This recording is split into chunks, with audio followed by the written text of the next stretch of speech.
Boa tarde a todos. Espero que todos tenham muita paz nesse calor gostoso de Goiânia. Todos tenham muita paz, todo mundo possa sair daqui em condição melhor do que chegou.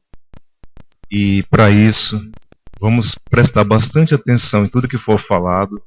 Não estou dizendo com isso que as palavras vão ser mágicas, não esperem um grande sucesso, mas é que se nós prestarmos atenção, nós vamos todos esquecer dos nossos problemas automaticamente e já estamos sendo todos tratados. Então eu peço que o tratamento de cada um seja bastante eficaz. Eu quero abrir um parêntese inicial antes de começar o assunto e dizer que, puxar o gancho do que a Lana falou no início, do prazer tão grande que eu tenho de ver uma casa espírita superlotada, de ver problema de superlotação. Eu acho que não só casa espírita, mas toda aglomeração religiosa deveria passar por esse doce problema de não ter lugar para sentar. Isso é muito bom. E eu parabenizo vocês pela nobreza do propósito de cada um de estar aqui agora nessa tarde. Tá bom? O assunto de hoje é esse que foi lido pelo Sérgio, uma das passagens emblemáticas de Jesus. Deixai que venham a mim as criancinhas. Esse assunto é um assunto que Allan Kardec julgou como um dos importantes para compor também a obra doutrinária. Ele pertence ao Evangelho segundo o Espiritismo, está no capítulo 8, essa passagem de Jesus. Como que tudo isso aconteceu? Jesus, ele teve uma missão muito grande de encarnar na Terra como Jesus. Todo mundo sabe disso. É até pleonástico falar, mas é uma verdade. E Jesus, a grandeza de Jesus, quanto mais o tempo passa, mais a gente reconhece o tanto que foi grandioso o trabalho que ele fez. Porque Jesus, ele contava com pouquíssimos recursos didáticos. Jesus não teve o privilégio, por exemplo, igual eu estou tendo aqui agora, de ter um microfone na mão. Todo mundo pode me ouvir. No tempo de Jesus não tinha microfone, não tinha televisão, não tinha rádio, não tinha internet. Hoje você posta alguma coisa aqui, o mundo inteiro lê naquele segundo que você postou. Naquele tempo nem se cogitava que pudesse existir isso um dia. A comunicação era muito mais precária. Isso sem falar no tanto que as pessoas que conviveram com Jesus eram pessoas mais rudes, eram pessoas menos preparadas para o entendimento das coisas. Hoje nós falamos alguma coisa, as pessoas compreendem com mais facilidade. Na época de Jesus não era assim. Então, a transmissão, desculpa o pessoal da transmissão. Então Jesus, ele teve que concentrar muitos esforços para deixar o seu ensinamento para aquelas pessoas que conviveram com ele e deixar tudo isso marcado para atravessar os séculos. Nós estamos aqui hoje, dia 29 de janeiro de 2017, mais ou menos 2000 anos depois que Jesus se foi, discutindo um ensinamento de Jesus. Não é qualquer pessoa, não é qualquer pedagogo, qualquer psicólogo que consiga uma façanha dessa. Ter o seu ensinamento discutido 2000 anos depois, como Jesus conseguiu. Deixai que venham a mim as criancinhas. Estava Jesus, então, sentado em algum lugar e cheio de pessoas em volta dele. E Jesus, pedagogicamente, ele aproveitava todas as oportunidades para passar ensinamento. Caía uma folha da árvore, ele dava um ensinamento usando o exemplo da folha que caiu. Ele estava atravessando um lugar, viu um pé de figo seco, usava isso como exemplo. Então, tudo que acontecia, Jesus usava e aplicava ali um fundo moral para que ficasse fácil de entender algum outro ideal que ele tinha. E estava ele ali sentado num lugar, conversando com algumas pessoas, e cheio de gente em volta dele, aquele tumulto todo. E tem algumas coisas que mudam muito com o passar do tempo, mas tem coisa que nunca muda. A humanidade desenvolve, o tempo passa, as coisas renovam, mas tem coisa que nunca muda. Uma delas é comportamento de criança. Não tem jeito. Onde tem criança, tem arrelia, tem briga, não tem como. Eles brincando, fazem barulho, não tem jeito. Isso é natural. É inerente à infância. E estava aquele monte de menino brincando ali perto de Jesus e o pessoal querendo ouvir Jesus. E começou a afastar as crianças. Não deve ter sido igual seria hoje, que tem mais tato. Vem cá, criança, vem cá, vamos conversar, vem cá com o titio. Não é assim. Deviam ser mais rudes com as crianças, né? E afastaram as crianças. Jesus, vendo aquilo, falou: opa, pera aí. Não. Deixem que venham a mim as criancinhas, e não as impeçais. Essa passagem de Jesus não foi uma simples passagem. Ela tem um conteúdo muito profundo que nós precisamos assimilar demais. O que Jesus quis dizer com isso? Deixai que venham a mim as criancinhas. Muitas pessoas pensam que Jesus disse isso por quê? Porque ele gostava de criança. É verdade ou mentira? É verdade. Ele gostava de criança, sim. Jesus amava as crianças, é verdade. Quem que Jesus amaria mais? Uma criança ou o chefe do Estado Islâmico? Ou o líder da facção que está fazendo aquelas brigas nas cadeias aqui do Brasil hoje? Quem Jesus ama mais dos dois? Ele ama os dois por igual. Jesus não distingue, ele ama por igual. É um amor que não tem distinção. Ele ama por igual. Então Jesus não precisava que fossem crianças para ele amar. Ele ama o ser humano. Ele conhece a natureza humana. Mas Jesus, mostrando uma sapiência enorme, um conhecimento muito grande da intenção de Deus e um respeito nobilíssimo pela vontade de Deus, Jesus entendia o significado da infância. Para que serve a infância na nossa vida? Nós já conhecemos por meio dessa bênção do Espiritismo. Eu sou uma pessoa apaixonada pela doutrina espírita. Quanto mais eu conheço, quanto mais eu estudo o Espiritismo, mais eu amo essa doutrina, porque ela traz explicações de uma maneira muito lógica para tudo o que existe. E uma das explicações mais racionais que há é o entendimento da reencarnação. Nós, entendendo a reencarnação, nós sabemos que o espírito vai e volta. Nós estamos aqui agora, todos nós, nesse salão, todos nós aqui que estamos na Terra agora encarnados, estamos vivendo uma circunstância da nossa vida como espíritos. Um dia essa vida vai acabar. Ninguém tenha dúvida disso. A gente está com um plano para daqui a pouco. A gente vai acabar aqui a reunião, a gente vai fazer alguma coisa, vamos para casa, alguns vão na pizzaria, alguns vão... Todo mundo está com um plano de alguma coisa para fazer. Ninguém tem certeza se vai conseguir fazer o que está programado. Ninguém tem certeza. Ninguém tem certeza daqui a 1 minuto de futuro. Mas todo mundo tem certeza que um dia o corpo físico vai acabar. Vai chegar a morte física.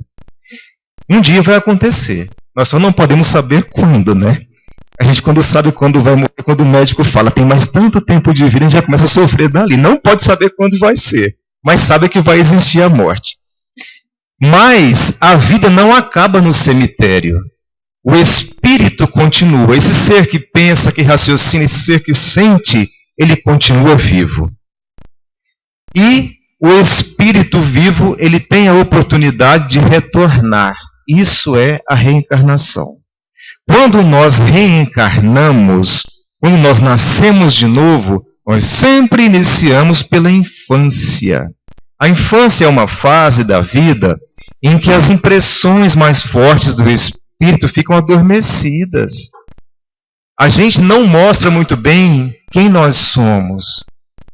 Na infância, a infância é a fase em que o espírito está mais maleável, tem mais plasticidade para modificar.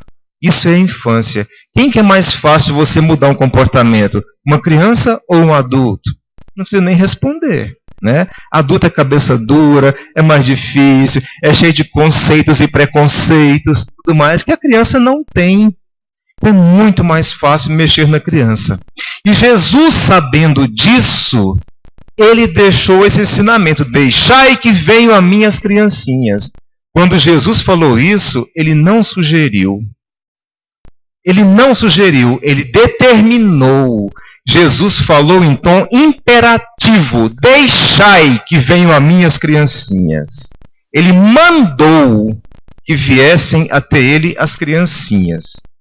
Olha bem, não foi como a colega, esqueci o nome dela, que veio dar o convite para a evangelização. Tão gentil convidou os pais para a evangelização. Jesus, ele mandou. Deixai que venham a mim as criancinhas significa: não impeçam que as crianças se aproximem de mim. Porque em outra passagem, Jesus falou: eu sou o caminho, a verdade e a vida. Ninguém vai ao Pai senão por mim. Jesus disse com isso para nós aproximarmos a criança dele, para aproximarmos a criança do Evangelho, para darmos à criança a oportunidade de conhecer o Evangelho, de ser evangelizada. Foi isso que Jesus quis dizer. Então, diante desse ensinamento, nós, na condição de pais, de educadores, de tios, de avós, de padrinhos, do que for, e temos alguma criança em jogo, nós todos temos a obrigação de cumprir o que foi colocado por Jesus. Deixar que venham até ele a criança. Permitir que a criança conheça, então, o Evangelho, que a criança tenha contato com o ensinamento de Jesus. Pronto? Sim. Que a criança tenha contato com o ensinamento de Jesus. Esse contato com o Evangelho da criança, todos os segmentos religiosos têm a mesma preocupação. Nós temos na Casa Espírita a evangelização espírita, existe a catequese no segmento católico, a escola dominical em outras igrejas protestantes, enfim. Toda igreja tem a preocupação com isso, porque sabe que investir na criança é um investimento que compensa e é necessário. É a construção do futuro, a edificação do futuro. Edificação sólida do futuro. Nós respeitamos muito qualquer iniciativa que se faça em relação à aproximação da criança do Evangelho. Mas, pessoal, nós não podemos restringir o pensamento e achar que é somente levar a criança na casa religiosa. Isso aí é uma das partes. Nós, quando trazemos a criança na evangelização, aqui nessa casa, na federação, por exemplo, a evangelização é no sábado, não é isso? Não é? Quanto tempo de evangelização que tem no sábado? Que hora até que hora que vai? 2 horas de evangelização? Mais ou menos isso, né? O que são 2 horas em uma semana? É muito pouco. É muito pouco. É claro que ali solidificam ensinamentos que a pessoa leva para a vida inteira. Eu fui evangelizado quando eu era criança, em uma casa na Irradiação Espírita Cristã, aqui em Goiânia. Até hoje, eu já tem um pouquinho de tempo que isso passou, sabe? Fique bem claro que tem bem pouco tempo isso. Até hoje, eu tenho na minha cabeça muita coisa que eu aprendi com a tia Maria Amélia, com a tia Letícia. Até hoje, isso existe na minha cabeça. O monte de sementinha que foi colocado ali, até hoje eu lembro disso. Mas o trabalho de evangelização na casa religiosa, ele é pouco ainda. O principal trabalho de evangelização, ele acontece no dia a dia, na convivência com a criança, em todo momento. E aí eu posso, nesse momento, cair em alguns chavões, todo mundo já sabe, mas é a grande verdade, né? Aquilo que tem sido falado muito hoje em dia, infelizmente, na nossa cultura aqui no Brasil, não sei como é que está a situação em outros países do mundo, mas aqui no Brasil está assim, muitos pais delegando à escola a responsabilidade de educação dos filhos. O papel da escola não é a educação, é a instrução. A criança tem que ser educada em casa.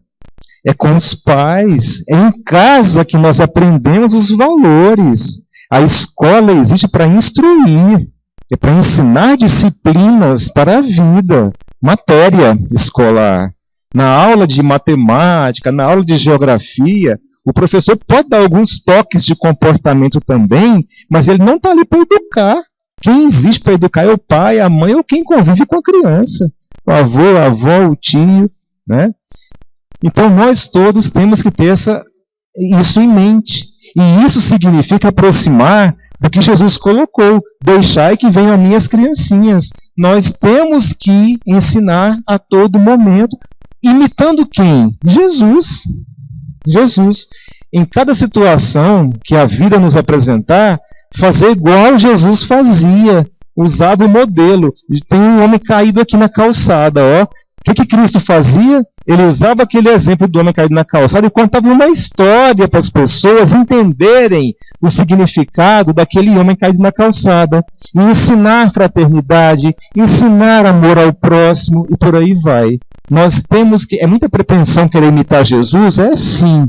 Mas é o modelo melhor que nós temos. E quando Allan Kardec perguntou na codificação, no Livro dos Espíritos, naquela pergunta, né, qual o melhor modelo para ser seguido, a resposta dos Espíritos foi o quê? Veio de Jesus. O melhor exemplo para a gente seguir é Jesus. É claro que se nós começarmos a imitar Jesus, nós vamos tropeçar demais, vamos errar muito mais nossa imitação. Mas o que vale é a intenção. A coisa que mais vale para Deus, a coisa mais importante que vale para Deus é o quê? É a nossa intenção. A gente pode até errar. A gente pode até errar em muita coisa que a gente faz. Mas se nós erramos com boa intenção, para Deus vale a intenção. Olha o tanto de coisa que a gente faz na nossa vida, que a gente estava com intenção tão boa, mas o negócio deu errado, né? O que vale é a intenção. Então, imitando Jesus, nós podemos falhar muitas vezes, mas vai valer nossa intenção. E os filhos vão ser muito beneficiados com isso. E Jesus nos premiou com a resposta também para isso, porque ele não parou por aí a sua frase. Ele falou: deixai que venham as minhas criancinhas e não as impeçais, porque delas é o reino dos céus. Ele entregou tudo para a gente. Porque delas é o reino dos céus. Se nós investirmos então na criança, se nós educarmos a criança, nós teremos pessoas melhores no futuro. Nós teremos uma vida mais decente em termos morais no futuro, porque a criança é a chave do futuro. Como eu falei agora há pouco, é muito complicado mudar a cabeça de adulto.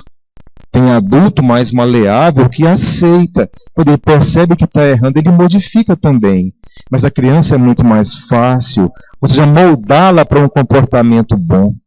Então você quer ter pessoas melhores, um mundo melhor, um trânsito melhor em Goiânia, com pessoas mais educadas para dirigir em Goiânia. Ensina seu filho educação, respeito. Ensina seu filho a não ter o egoísmo de parar em 2 vagas. Quando tem 2 vagas lá, a pessoa, mas eu parei aqui, eu quero pegar a sombra. Gente, mas tem um carro que vem atrás, quer parar também. Ensina para o seu filho essas coisinhas assim. O que é parar numa fila dupla e atrapalhar o trânsito da rua todinha que vem atrás? E por aí vai. Eu estava hoje com meu filho, de manhã, em um dos momentos pedagógicos que eu faço com meus filhos direto, na vida toda, né? Eu levei ele para... carinhosamente dei ele a oportunidade de visitar o cemitério Jardim das Palmeiras. Papai, para que isso? Eu não quero. Mas eu falei, mas nós vamos visitar sim. Porque eu sou tão democrático como o pai. Eu dou a eles tanta oportunidade, eu falo assim, você hoje vai querer passear no cemitério Jardim das Palmeiras ou no cemitério Parque? É democracia.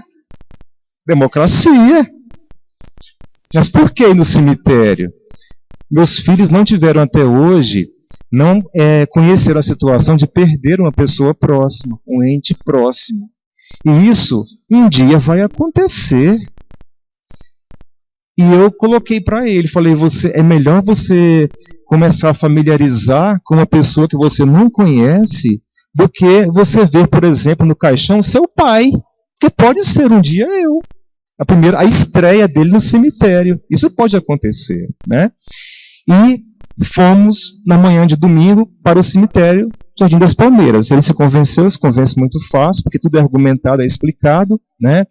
E lá nós conversamos sobre muita coisa, sobre a desencarnação, o que significa estar no cemitério, a roupagem física que está ali, o espírito continua vivo, mas tem espíritos presos ao corpo. Fizemos nossas orações em algumas sepulturas lá e tudo mais. Foi uma aula prática. Aí o assunto foi crescendo, desenvolvendo. No final ele me perguntou: papai, pessoas do Estado Islâmico, quando morrem, como é que fica a situação? Eu falei: filho, papai vai abordar isso hoje à tarde. Então agora eu tenho que dar a resposta para o meu filho, né? Como é que fica a situação? A situação é meio complicada, mas o principal que ele ia chegar é o quê? Que ele perguntou: como que acaba com o Estado Islâmico? Eu falei: é muito difícil. O Estado Islâmico não é um povo só, não é um país. Não adianta uma guerra para acabar com eles, porque não é matar um país inteiro, e matar não adianta, porque o espírito continua vivo.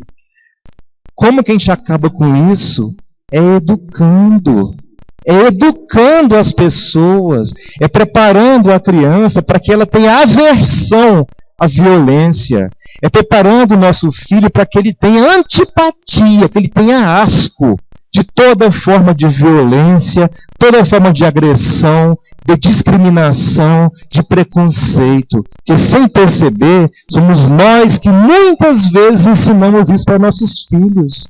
Somos nós que ensinamos os filhos a não respeitarem o sexo oposto. Somos nós que ensinamos os filhos a não respeitarem o ser humano como ser humano, a desenvolver um preconceito de qualquer forma que seja, porque a criança, ela não tem isso.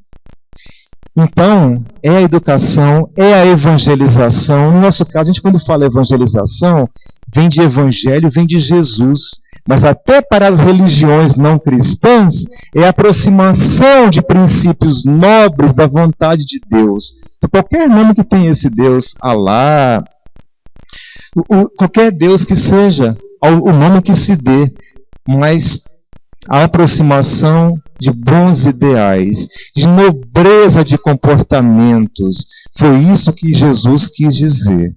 É essa a análise que Allan Kardec pincelou na codificação. Pincelou por quê? Porque Kardec também, na fase em que houve a codificação do Espiritismo, nós, seres humanos, não estávamos muito prontos para um tanto de coisa. Tem coisa que a gente só pode ter noção mais profunda depois que a gente evolui mais. Nós precisamos de bagagem para desenvolver mais alguns conhecimentos. Não adianta chegar numa sala de aula da primeira série do primário, que não chama primário mais agora, ensino fundamental. Tudo bem, eu tenho que parar para pensar nisso. Ensino fundamental, e querer dar uma aula de equação. Não adianta, eles não vão entender. Porque para entender uma equação, ele tem que primeiro saber a tabuada, saber dividir, saber, e por aí vai, mudar o sinalzinho do mais vira menos, menos vira mais. Tem que ir de pouco em pouco para chegar no ponto mais profundo. E Kardec também, mais ou menos 200 anos atrás, ele contou com uma humanidade menos preparada do que está hoje. Mas ali na obra de Kardec, no comentário, ele coloca isso também. A questão da plasticidade que é o espírito quando ele está na condição de criança. O tanto que é gratificante investir no ser infantil, do tanto que é importante isso e que isso é a solução para grande parte dos problemas do futuro. Aí eu encerro e eu sugiro uma leitura de um livro, de uma obra espírita muito bacana, um livro que foi lançado, eu creio que uns 3 anos atrás, do Walter Barcelos, que se chama A Arte Moral de Educar os Filhos. Um livro muito bom que aborda assuntos de educação de filhos à luz do Espiritismo, e eu achei uma abordagem muito lúcida, sem veias de preconceito, muito bacana mesmo, o modo como ele coloca vários temas da educação infantil, pedindo a Jesus imensamente que nos fortifique em nossos bons propósitos. Nós todos temos muito boas intenções, que Ele nos fortaleça em tudo isso que a gente tem de boa intenção, que a gente consiga efetivar as boas intenções que nós temos, praticar mais nossos bons propósitos, para que nós nos tornemos pessoas melhores. Fazendo o bem retorna para a gente. Tá bom? E deixo vocês todos com esse voto de muita paz e que Jesus os proteja a todos. Muito obrigado.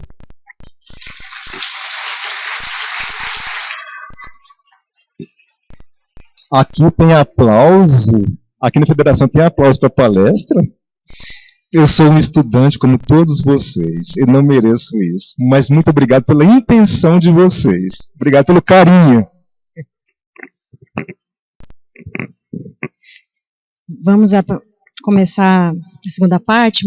Primeiro, vamos chamar, né, os médiuns para a cabine de passe, para a harmonização. Segundo, agradecer ao Helder. É a primeira vez que ele veio aqui. Na verdade, eu também não conhecia. Ele foi um achado da Renata. Gostaram? Podemos agendar novamente? O convite, Helder, o convite não foi feito por mim, tá?